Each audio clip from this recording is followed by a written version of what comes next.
So I just finished watching Jawan, the all-new action blockbuster Bollywood South Indian extravaganza, starring and possibly by, because of how big superstars are in Bollywood, SRK, Shah Rukh Khan. If you don't know who Shah Rukh Khan is, you know how people talk about Tom Cruise in America being the last living blockbuster hero? They praise him and glaze any movie he's in and act like he's the last dying star and that there's no more stars and Hollywood is going woke and basically taking over and basically making movies more cast and crew oriented instead of, just having a stupid action star run everything. Yeah, well, India's got a ton of them. And dare I say it, they're possibly even more talented than the ones you had in 80s Hollywood, like Stallone and Arnold Schwarzenegger and such. Shah Rukh Khan is probably the biggest superstar out of Bollywood. He's like India's equivalent of Tom Cruise, except I feel like he has more range. Tom Cruise is an amazing actor, don't get me wrong, but in Bollywood, you're a dancer, you're a performer, you're lip syncing, you're moving around, you have to be a bigger, larger than life character, almost like a wrestler is, and you have to then also be an actor on top of that. And nobody is better, in my opinion, in Bollywood than Shah Rukh Khan. Shah Rukh Khan is like the biggest, and he's got an insane amount of range. He can play a romantic comedy hero.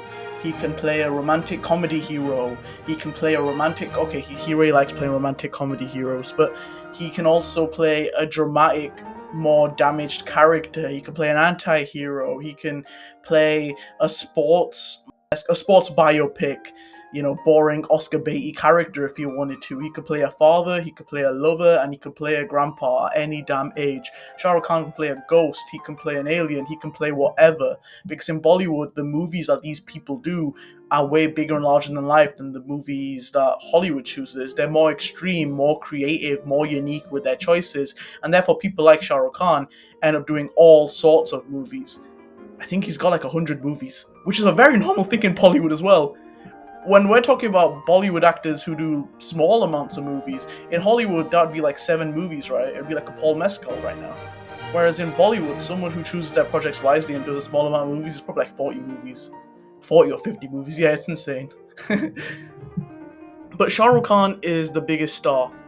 He basically took over and conquered Bollywood in the 90s after doing a string of successful rom-coms like DDLJ, Dil To Pagal Hai, and even more movies like Dil Se, which is kind of a parody of his movies like Kuch Kuch Hota Hai and DDLJ, whilst also being really awesome and epic and beautiful and extravagant. Then in the 2000s, he started taking more serious roles. He started doing more dramatic stuff, something like Kabhi Khushi Kabhi Gum, directed by his former rom-com Kuch Kuch Hota Hai director Karan Johar, was a family drama film, and it had fun moments, but it was more dramatic than the projects he chose before. Mohabbaten, he basically plays Robin Williams in Dead Poets Society, except I feel like his scenes are way more emotional, which is really insane. I know, you gotta watch Mohabbaten only for his scenes. The rest of the movie it's pretty mid. It's pretty mid. He did movies like Swades, real journey type movies, backpack films. He then did Don, where he played an anti-hero. He did Om Shanti Om, which was one of his many dual roles on Incarnation and topics like that. In the 2000s, Shah Rukh basically started experimenting with his stardom and chose roles that you don't really see any other superstar really choose. Then in the 2010s, Shah Rukh went back to what worked for him. He started going for blockbusters. He started doing Rohit Shetty blockbusters like Chennai Express, and started working with longtime collaborator Farah Khan on big blockbusters like Happy New Year. One is a more traditional Bollywood type of film. The other is a movie by India's equivalent of Michael Bay. If Michael Bay wasn't unique and basically did what everybody else did in action, Rohit Shetty, that's who Rohit Shetty was. He is their version of Michael Bay, basically. And Chennai Express and Dilwale were huge hits, but critically, they were really panned, and for good reason, in my opinion. They are pretty mid movies. And the King who basically carried a lot of Bollywood on his back, which sounds really, it feels like I'm glazing him right now. I know. But this guy who basically carried a huge amount of Bollywood's demographic, a huge population of their fans, started to crumble. He started to become smaller than who he was. Those movies weren't doing as well. And the king kind of took a step back. After Zero, another flop during the 2010s, I think that came out in 2018, Shah Rukh Khan wasn't really the man who the audience wanted anymore. He wasn't really the man that the audience was defending as much, and he kind of realized that and took a step back. Something I feel like all actors should do, to be honest, if they ever do want to keep their stature. And he took a 4 year break, he returned with some teasers, and in 2023 he is returning with three movies: Pathan, Jawan, and Donkey. Pathan was a very safe, very conservative, Indian nationalist circle jerk. It was a really safe, by the books movie. It's basically the equivalent of a Russo brothers movie, but for India. It took homage from Mission Impossible and action movies of the past in India, but it really did just feel like a really average action movie that was heightened by the fact that Shah Rukh Khan was back making movies. It made a crap load of money, but it wasn't anything super unique, and it was very by the books, and it has fun moments if you are a Western audience member. But if you are Indian or South Asian and grew up on these Bollywood movies and such, you'd rather watch a Doom 2 or an RRR than you would this film. And I like to start off by saying Jawan is the opposite of Pathan, where Pathan was by the books and very safe with his politics and kind of right leaning and super, you know, oh my god, India is the greatest, we will for our country. Jawan is kind of the opposite. Jawan is a socialist outcry. It's a message to those in power in India. It's telling the people to wake up from the government that they bow down to and to actually question the people they vote for, the people that they put in power. Jawan is a deconstruction of everything wrong with countries and the people that are in charge of us. And it does a huge and very obvious shout to all of us to actually, do our research and actually go off and judge if these people are good or bad, regardless of what religion, gender, or race they are. And I think Jawan is a really important movie for the South. Countries like Pakistan and India are having a really awful downfall when it comes to the political democracy of their countries. And I feel like this was a really important movie to make for a superstar like SRK. It's also got some of his best character work in a long while, amazing fluid video game like action, and a really awesome soundtrack. You see, the director of this movie, Atlee, is a South Indian director who has directed some pretty questionable work in the past. He's always into killing off female characters just for the sake of it and then trying to make something progressive out of really flawed and old tropes. In this movie, I feel like it works more because he's way more respectful to the female characters in the film. They really get the time to shine, and they really are the front light, the front stage, the center of this film, and they work really damn well. Shah Rukh Khan himself also works really damn well.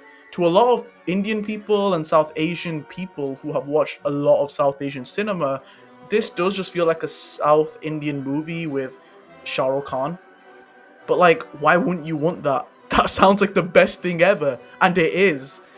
SRK as Vikram Rathore is probably one of his best characters ever. SRK has a dual role in this film. For those who don't know what dual roles are, they are when an actor plays two or more characters in a movie.